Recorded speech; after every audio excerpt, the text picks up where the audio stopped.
Stop the tape. Dr. Phil's voice cut through the studio like a knife. His hand shot up toward the cameras.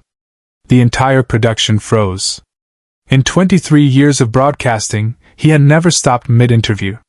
But when Emily Carter opened that envelope and read the first line aloud, everything changed. What was inside would shatter a family, expose a decades-old lie, and prove that some secrets are too dangerous to reveal on live television. 30 seconds earlier, the interview had been proceeding normally. Emily Carter, 28, sat across from Dr. Phil in the guest chair, clutching a white envelope that had arrived at her apartment 3 days before her father's funeral. She had agreed to come on the show to discuss unresolved family trauma. But Dr. Phil and his producers didn't know what was actually in that envelope. Emily, Dr. Phil had said, leaning forward in that way he does when he senses something beneath the surface. You told our producers that your father left you something. Something that changed everything you thought you knew about your family. Emily nodded, tears already forming. Her hands shook as she held the envelope. Can you tell us what's in there? Dr. Phil asked gently. That's when Emily began to open it. That's when she started reading the first line. That's when Dr. Phil realized they had crossed into territory that couldn't be broadcast. But to understand why that moment mattered, you need to know how Emily got there. 6 months earlier, Emily's father, Robert Carter, had been diagnosed with stage 4 pancreatic cancer. He had 3 months to live, maybe 4. Robert was a retired high school principal in Ohio, respected, beloved, the kind of man who never missed a parent-teacher conference and coached Little League for 30 years. Emily was his only child. Her mother had died when Emily was 7, and Robert had raised her alone. They were close. Or so Emily thought. 2 weeks before he died, Robert called Emily to his bedside. His voice was weak, but his message was clear. In my desk drawer, there's an envelope with your name on it. Don't open it until after I'm gone. Promise me. Emily promised. She didn't understand why, but she promised. 3 days after the funeral, Emily opened the envelope. Inside was a handwritten letter, 4 pages, front and back, in her father's distinctive cursive. The first paragraph made her sit down. The second made her cry. By the 4th page, Emily's entire understanding of her life had collapsed. The letter began. Emily, if you're reading this, I'm gone. And now you need to know the truth about who I really am, and who you really are. Robert Carter wasn't her biological father. Dr. Phil paused mid-sentence. The studio went completely silent. Emily had just read that opening line aloud on camera.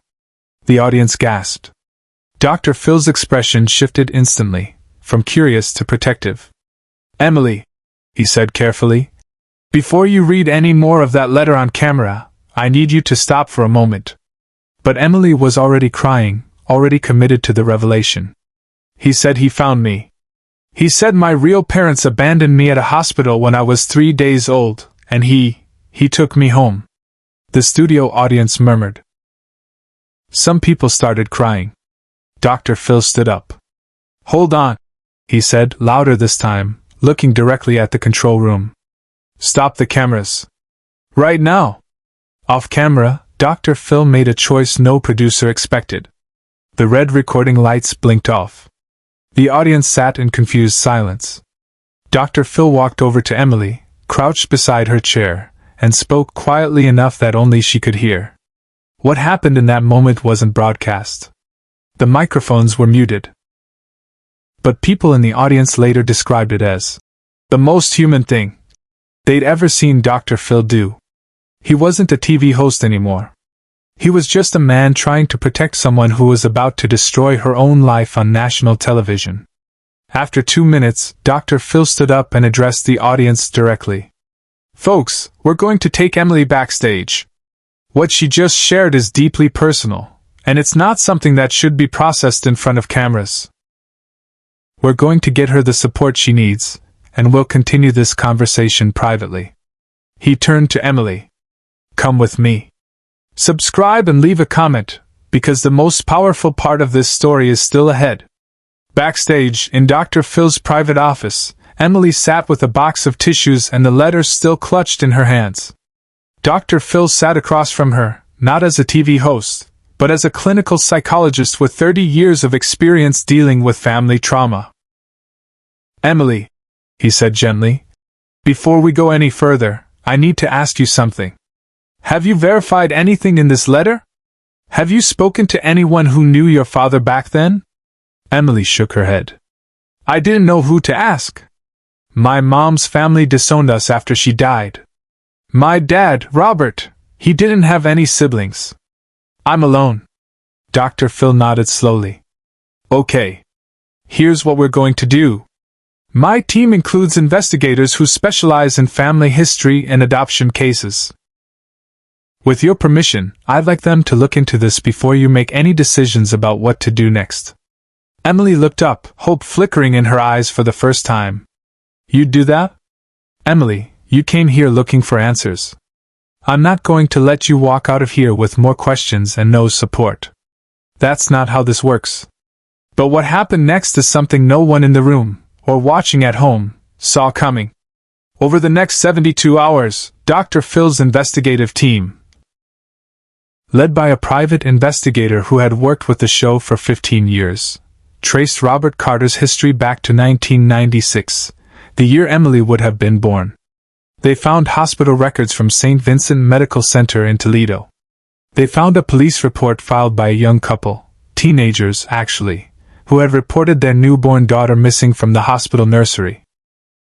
They found a social worker's notes describing a possible abduction that was never fully investigated because the hospital claimed it was likely a parental dispute. And they found something else. Something that changed everything. Robert Carter had been a janitor at that hospital in 1996. He worked the night shift. He had access to the maternity ward. When Dr. Phil saw the investigator's report, he made a decision that would define his entire career. He called Emily back to the studio.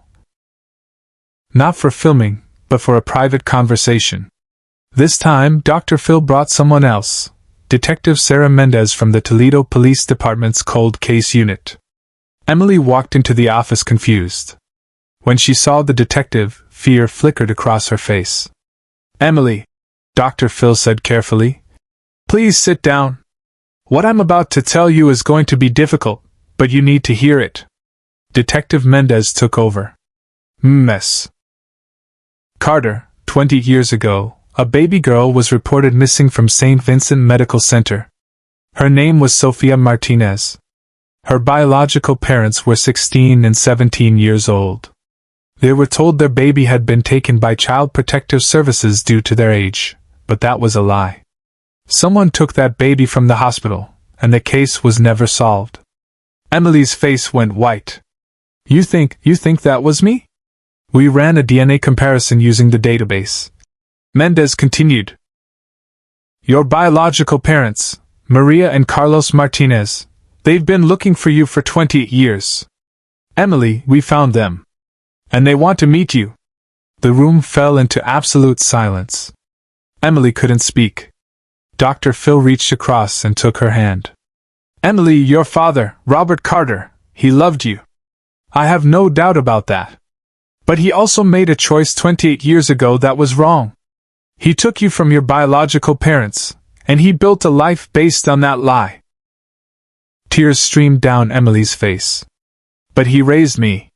He was my dad. And nothing will ever change that," Dr. Phil said firmly. "The man who raised you, who coached your soccer team, who walked you down the aisle at your wedding, that man loved you. But your biological parents also deserve to know that you're alive. They deserve to meet the daughter they never stopped searching for." 2 weeks later, Dr. Phil arranged something that had never been done on the show before. In a private room. No cameras, no audience, no production crew, Emily Carter met Maria and Carlos Martinez for the first time since she was 3 days old. Maria collapsed into sobs the moment she saw Emily. Carlos stood frozen, unable to process that the daughter they'd mourned for nearly 3 decades was standing in front of them. Dr. Phil stayed in the room, not as a host, but as a mediator. He guided the conversation, helped them navigate the impossible emotions, and made sure that Emily felt safe throughout the entire process. "I don't expect you to call us Mom and Dad," Maria said through tears. "We know Robert was your father. But we just wanted you to know that we never stopped loving you. We never stopped looking." Emily reached out and took Maria's hand. "He told me in the letter that my real parents didn't want me. But that wasn't true, was it?" "We wanted you more than anything in the world," Carlos said, his voice breaking. "We were just kids. We didn't know how to fight the system. We believed them when they said you'd been taken by CPS. We didn't know someone had stolen you until it was too late." Dr. Phil watched as three broken people began the impossible process of healing. After the meeting, Dr. Phil pulled Emily aside. "What happens next is up to you," he told her. "No one can tell you how to feel about any of this. Robert Carter committed a crime, but he also gave you a life filled with love. Maria and Carlos lost you, but they never gave up hope. You're the only one who gets to decide what your relationship with them looks like going forward." Emily nodded, wiping her eyes. "I know. And I don't have the answers yet. But thank you for stopping the interview. For not letting me do this on TV. For protecting me." Dr. Phil smiled, that rare, genuine smile that his staff almost never sees. "That's what we're here for, Emily. Not for ratings. Not for drama.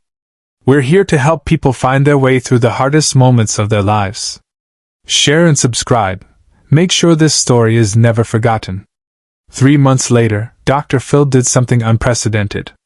He invited Emily back to the show, this time with her permission, and with a clear plan for what would be shared publicly. The episode that aired was titled, "The Secret That Changed Everything." It didn't include the raw, unprocessed moment when Emily first revealed her father's secret. Instead, it showed Emily sitting beside Maria and Carlos, talking about their journey toward building a relationship. "I'm not trying to replace the father I lost," Emily told the audience. "But I'm also not going to pretend that Maria and Carlos don't exist. They're my biological parents, and they deserve to be part of my life." The episode became one of the most watched in Dr. Phil history. Not because of spectacle or drama, but because it showed something real, the messy, complicated process of healing after trauma. But the real impact of that day happened far from the cameras. In the weeks following the broadcast, Dr. Phil's team received over 1,500 messages from people who had similar stories. Children who discovered they'd been adopted under questionable circumstances, parents who had lost children to illegal adoptions, families torn apart by lies that had lasted decades. Dr. Phil assigned a dedicated team to follow up on every single message. Some led nowhere. But others led to reunions that had seemed impossible. One woman in Arizona discovered that the aunt who had raised her was actually the woman who had kidnapped her from a shopping mall when she was 2 years old. Another man in Florida learned that his deceased biological parents were actually alive and had been searching for him for 40 years. Each case was handled with the same care that Dr. Phil had shown Emily. Privately first, publicly only with consent, and always with the priority of healing over ratings. Years later, when asked about that moment when he stopped the interview, Dr. Phil's answer was simple. "There are moments in this job when you have to choose between being a TV host and being a human being," he said. Emily was about to reveal something on camera that she hadn't even fully processed herself. If I had let her continue, she would have regretted it for the rest of her life. "My job isn't to create viral moments. My job is to help people find their way through pain." That philosophy, that commitment to putting human dignity above entertainment, became the defining principle of the Dr. Phil show going forward. Producers were trained to recognize when a moment had crossed from compelling television into exploitation. Guests were given multiple opportunities to stop, to take breaks, to change their minds about what they wanted to share. And Emily? She found her way forward. She maintained a relationship with both families, honoring the memory of Robert Carter while building a connection with Maria and Carlos Martinez. She started a nonprofit organization that helps families navigate the complex emotions of discovering hidden adoptions or family secrets. And she kept that envelope. Not as a symbol of betrayal, but as a reminder that even the most painful truths can lead to healing if they're handled with care, compassion, and the courage to face them. The day Dr. Phil stopped that interview, he didn't just protect one guest. He set a standard for how media should treat people in their most vulnerable moments. Because some stories are too important to be reduced to sound bites. Some pain is too real to be packaged for entertainment. And some moments require us to stop, to breathe, and to remember that behind every viral clip is a human being who deserves dignity, respect, and the space to heal on their own terms. That's the lesson Emily Carter taught us. That's the lesson Dr. Phil never forgot. And that's why years later, people still talk about the day the cameras stopped. Not because of what was revealed, but because of what was protected.